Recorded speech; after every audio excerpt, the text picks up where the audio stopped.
जेपाल जादूगर, जिसका नाम सुनते ही उस वक्त के बड़े सगीर में बच्चे से लेकर बूढ़े तक सब खौफ और दहशत से कांप उठते थे, क्योंकि जेपाल तंत्र मंत्र और काला जादू करता था।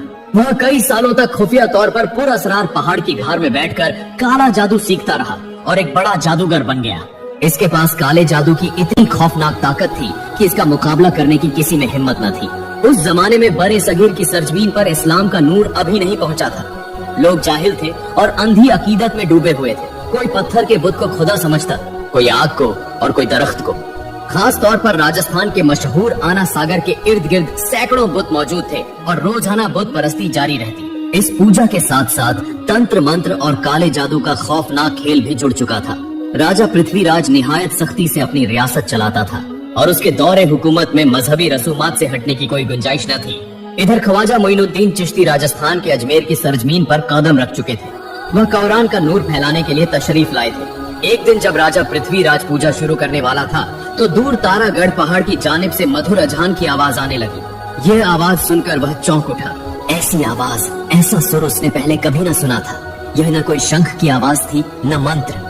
राजा ठिठक कर रुक गया और सख्त गुस्से में बोला, यह आवाज कहाँ से आ रही है? मेरी पूजा में खलल डाला जा रहा है। यह आवाज तो बुत के जिस्म से भी टकरा रही है।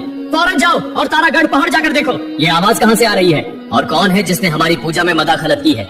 राजा के हुक्म पर चंद सिपाही गिरोह की सूरत में तारागढ़ की तरफ रवाना हुए। वहाँ जाकर देखा कि एक दरवेश चंद साथियों के साथ खड़े हैं।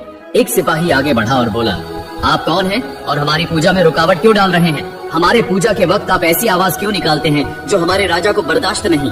ख्वाजा मोइनुद्दीन चिश्ती ने निहायत नरम लहजे में फरमाया, मेरा नाम मोइनुद्दीन चिश्ती है। मैं अल्लाह का बंदा हूँ। अल्लाह के हुक्म और रसूल के फरमान पर यहाँ आया हूँ।